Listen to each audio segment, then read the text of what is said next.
1st of January 2025. New year, new goals, new you. But you've been here before. You said the same last year and all the years before that. The harsh reality is, in 1 year, 12 months, 52 weeks, 365 days, 525,600 minutes, and 31.5 million seconds, for the vast majority of you, nothing will change. You'll be where you've always been, the exact same place as today, and the remaining will move backwards. Because the truth is, your actions won't change. You'll continue doing what you've always done and expect a different result, which according to Einstein is the definition of madness. And the saddest part is, by the time this video finds you, many of you will have already given up on your New Year goals. In fact, 92% of people will give up on their New Year goals this year. But for you to not be part of this statistic, you'll need to redefine madness. You'll have to do something this year you've never done before. You'll have to change the way you think about and approach your goals. And here are 4 steps to make this happen. Step 1, drop your New Year goals and start again. Because 99% of people set goals the wrong way,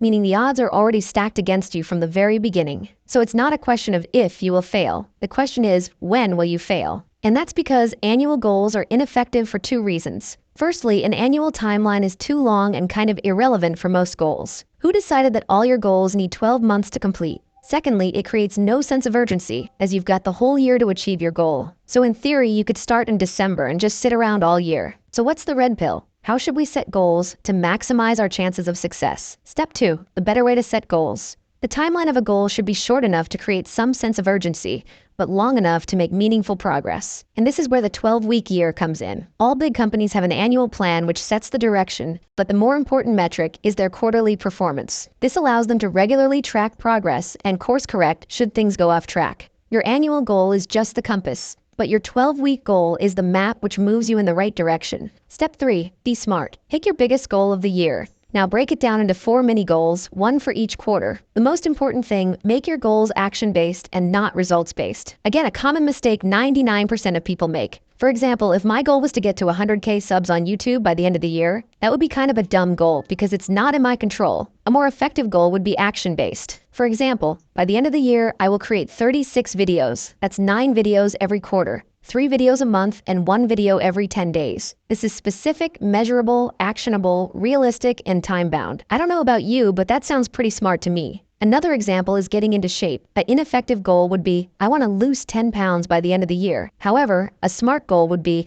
I'll hit the gym 180 times this year. That's 45 days every 3 months and 15 days every month. You can apply this framework to any area of your life. Saving money, traveling, relationships, and the list goes on. Step 4, you become what you measure. Now, doing this alone isn't enough. You need a system to keep you accountable. At the very minimum, you need a quarterly review with yourself to track your progress. Because you don't become your goals, you become what you measure. So measure often and measure wisely. And even if you achieve only 2 out of the 4 quarters, you'll still be significantly ahead compared to 99% of the population. So pick your goal, break it down into 4 quarterly goals, make it action-based, and measure regularly. Because ultimately, a goal without a plan is just a wish.